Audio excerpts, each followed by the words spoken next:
एक बहुत ही सिंपल सा सवाल है, लेकिन इसका जवाब उतना सिंपल है नहीं।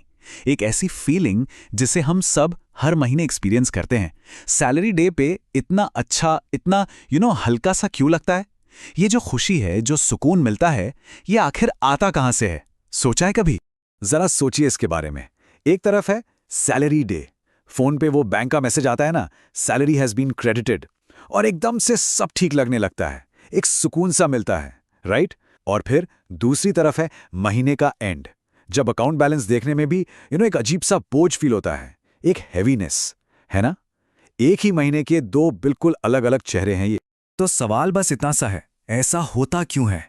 क्या ये सिर्फ पैसों के कम या ज्यादा होने की बात है, या फिर इस फीलिंग के पीछे कोई और गहरा साइकोलॉजिकल कारण है जिसे हम शायद देख ही नहीं पा रहे हैं? इस पूरी बात को ठीक से समझने के लिए हम इन 5 पॉइंट्स पर गौर करेंगे। पहले 1 तारीख वर्सेस 30 तारीख, फिर कॉन्फिडेंस और प्रेशर का खेल, उसके बाद सैलरी का रीसेट इल्यूजन क्या है, फिर रिलीफ प्रेशर का ये एंडलेस लूप, और आखिर में ये समझने की कोशिश करेंगे कि ये सब रैंडम है या एक पैटर्न। तो चलिए शुरू करते हैं पहले सेक्शन से। 1 तारीख वर्सेस 30 तारीख, महीने की शुरुआत और अंत के बीच का ये इमोशनल रोलर कोस्टर। सैलरी आते ही दिमाग में जो पहली आवाज आती है ना, वो अक्सर यही होती है, चलो अब सब ठीक हो गया। इस एक लाइन में पिछले कुछ दिनों का सारा स्ट्रेस, सारी चिंता जैसे घुल जाती है।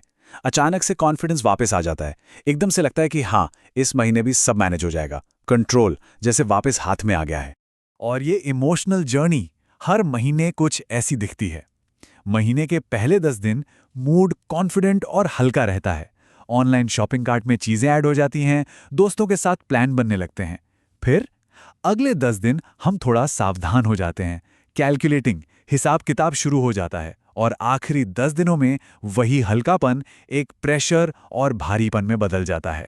और इस प्रेशर का असर ये होता है कि महीने के एंड तक छोटी छोटी चीजें भी टेंशन देने लगती हैं। एक एक्स्ट्रा कैब राइड लेने से पहले सोचना पड़ता है, ऑनलाइन खाना ऑर्डर करना भी एक बड़ा फाइनेंशियल डिसीजन लगने लगता है।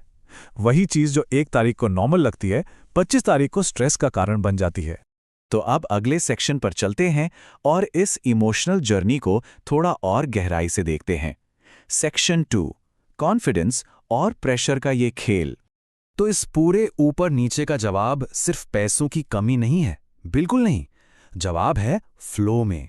ये पैसों के अमाउंट के बारे में उतना नहीं है जितना उनके आने और जाने के फ्लो और उससे जुड़ी हुई फीलिंग के बारे में है। कई बार तो ज्यादा सैलरी वाले लोग भी महीने के अंत में वही प्रेशर फील करते हैं। पता है क्यों? क्योंकि उनका फ्लो बिगड़ा हुआ है।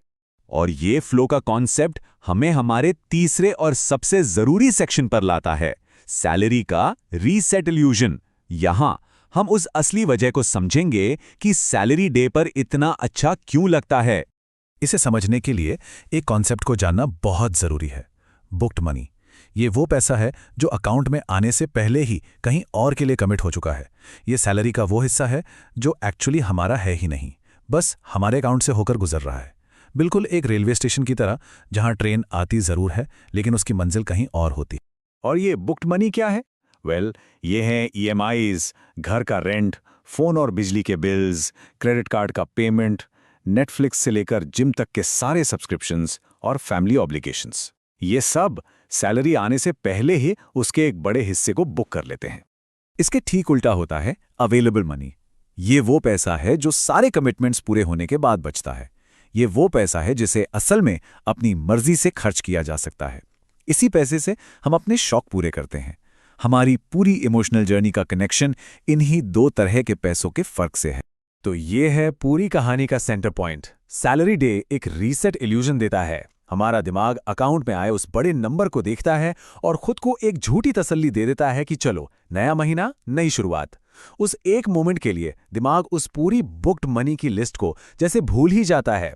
ये एक साइकोलॉजिकल ट्रिक है, एक इल्यूजन, जिससे लगता है कि हम जीरो से शुरू कर रहे हैं, जबकि सच तो ये है कि हमारी फाइनेंशियल रेस पहले ही माइनस से शुरू हो चुकी है।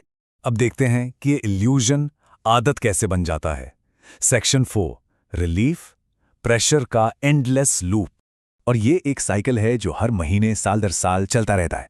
सैलरी आती है, रीसेट इल्यूजन के कारण रिलीफ मिलता है, फिर महीना आगे बढ़ता है, बुक्ड मनी की रियलिटी सामने आती है, अवेलेबल मनी कम होने लगती है और प्रेशर बढ़ता है।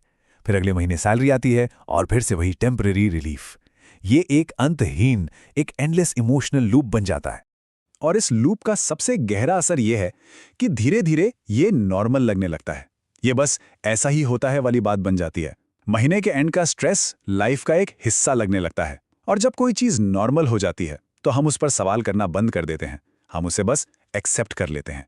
और ये हमें हमारे आखिरी सेक्शन पर लाता है। ये रैंडम नहीं, ये एक पैटर्न है, एक फाइनल ऑब्जर्वेशन। देखिए, इस पूरी चर्चा का मकसद ये बताना नहीं है कि क्या करना चाहिए या क्या नहीं। इसका मकसद कोई फाइनेंशियल एडवाइस देना बिल्कुल नहीं है। मकसद सिर्फ उस सिस्टम को, उस पैटर्न को दिखाना है जिसके अंदर हम सब काम कर रहे हैं। मकसद सिर्फ एक अवेयरनेस लाना है। तो आखिर में बस इतना ही। सैलरी डे की खुशी और महीने के अंत का बोझ ये अचानक या रैंडम नहीं होता। ये एक सिस्टम है, ये एक फ्लो है, ये एक पैटर्न है जिसे हमारा दिमाग हर महीने फॉलो करता है। और किसी भी चीज़ को बदलने का पहला कदम उसके पैटर्न को देखना और समझना ही होता है।